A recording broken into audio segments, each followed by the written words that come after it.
Kawan-kawan, kali ini kami tidak sedang mendaki gunung. Kali ini kami sedang di sebuah desa yang bernama Desa Cemplang di Kecamatan Cibungbulang, Kabupaten Bogor. Jauhnya dari Jakarta mungkin sekitar 2 jam, tapi rasanya seperti meloncati sebuah zaman. Di depan kami ada sebuah bangunan kecil, catnya sudah nampak kusam, halamannya pun ditumbuhi rumput liar. Tidak ada papan besar, tidak ada gerbang mewah. Tapi di dalamnya, dalam bangunan yang nyaris kau lewatkan begitu saja ini, tersimpan sebuah kisah yang usianya lebih tua daripada piramida. Namanya Museum Situs Pasir Angin.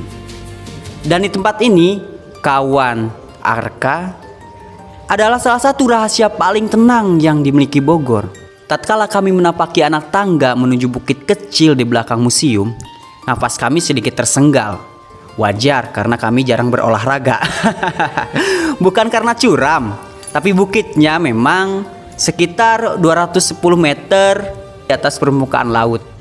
Bahkan anak sekolah dasar pun bisa naik sebetulnya. Cuma memang kaminya aja yang kurang berolahraga jadi capek. Yang membuat nafas kami tersenggal adalah kesadaran bahwa tanah yang kami injak ini, tanah yang selama ini yang pernah diinjak oleh orang-orang yang hidup 3000 tahun yang lalu. Coba bayangkan kawan Arka. Coba bayangkan sebentar, 3000 tahun yang lalu. Saat Firaun di Mesir masih membangun kuil-kuil besar, saat di Yunani bangsa Troya baru saja runtuh, saat di Tiongkok dinasti Zhou memerintah, di sini, di tempat ini, di bukit kecil ini yang namanya Pasir Angin ini, nan jauh dari semua peradaban yang kita pelajari di sekolah-sekolah umum, ada orang-orang yang juga hidup, yang juga mencintai, yang juga mati, dan yang juga menguburkan orang-orang yang mereka sayangi. Tapi mereka tidak hanya menguburkan, mereka juga menutupi wajah si mati dengan topeng emas. Para peneliti yang bernama Profesor Syahdan, pada suatu hari di tahun 1973, seorang arkeolog bernama Raden Panji Sujono memimpin ekskavasi di bukit ini. Ya, kawan Arka harus tahu ya, ekskavasi itu suatu perbuatan yang mencari peninggalan-peninggalan barang bersejarah, melakukan penggalian ya di area-area tertentu yang diyakini memang ada benda bersejarah. Lalu timnya sudah menggali sejak tahun 1970. 3 tahun bolak-balik sudah menemukan bermacam-macam seperti kapak batu, kapak besi, tokat berunggu, badul kalung maupun gerabah. Lah lumayan lah, tapi belum. Lalu pada tahun ketiga itu di sebuah kotak ekskavasi yang mereka sebut Sektor 8 di sebelah barat daya dekat batu monolit besar yang berdiri sendirian di atas bukit. Jomblo kali ya. Di kedalaman 1,2 meter ya, alias pinggang orang dewasa seperti kameramen kami ini ya kemungkinan. Mereka menyentuh sesuatu yang berkilau. Apa tuh ya? Gitu mungkin ya pertanyaannya pada saat itu. Kemudian mereka melakukan penggalian, kemudian mereka bersih-bersih secara perlahan, sangat pelan-pelan sekali. Karena apa yang mulai muncul dari tanah hari itu adalah sesuatu yang belum pernah ditemukan sebelumnya di Jawa Barat. Itu sebuah topeng ternyata. Topeng seukuran wajah orang dewasa, lembaran emas murni yang terdapat dalam kandungan topeng tersebut sebanyak 24 karat. Coba bayangkan, kalau zaman sekarang itu udah jadi perebutan, makanya diamankan dulu. Nah, lanjut. Ditempa hingga setipis kertas, dibentuk menyerupai wajah manusia keriput karena tekanan tanah selama ribuan tahun, tapi masih utuh, masih berkilau. Dan ini yang paling bikin merinding kawan Arka, tidak ada lubang di mata. Coba bayangkan gimana mau lihat, ya kan udah meninggal ya. Tidak ada lubang hidung, wajar kan gak bisa napas. Topeng ini bukan untuk bernafas. Topeng ini Untuk yang sudah selesai bernapas tuh kan, kami berdiri sekarang di depan etalase di dalam museum. Tapi sayangnya yang kami lihat di balik kaca bukan topengnya, melainkan cuma fotonya. Sedih, tapi tidak apa-apa. Topeng aslinya sudah diboyong ke Jakarta puluhan tahun lalu, disimpan di Pusat Penelitian Arkeologi Nasional. Nah kawan Arka, kalau ingin tahu bagaimana bentuk aslinya topeng emas ini, langsung saja ya ke Museum Arkeologi Nasional yang sekarang jadi bagian BRIN di Cibinong, Bogor. Alasannya masuk akal sebetulnya. Emas 24 karat umurnya ribuan tahun. Kalau disimpan di museum sekecil ini, di desa yang sepi, resikonya terlalu besar. Maka topeng itu pergi pulang ke ibu kota. Juru peliharanya, Pak Saifullah namanya, pernah bilang, pihak museum sebenarnya ingin banget topeng itu kembali ke tempat ia berasal, ke bukit tempat ia ditemukan. Tapi ya itulah, nah begitulah kira-kira dia bicaranya. Kadang sejarah kita terlalu berharga untuk tinggal di rumahnya sendiri. Kemudian kami keluar dari museum, berjalan ke halaman belakang, siapa tahu ya dapat apa gitu. Dan di sanalah ia, batu monolit itu, batu pemujaan. Satu-satunya benda di situs ini yang tidak pernah dipindahkan. Pantaslah karena berat.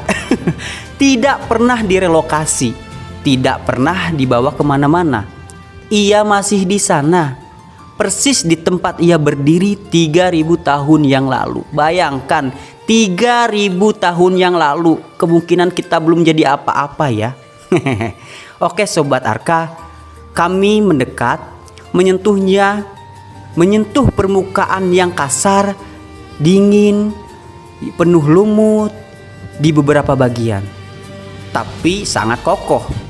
Dan dari posisi inilah, di sebelah barat dayanya, sejauh beberapa langkah saja, topeng emas itu ditemukan. Jadi topeng emas itu ditemukan di sekitaran batu monolit itu, batu pemujaan itu kawan Arka. Entah mengapa saat itu kami cuma bisa diam.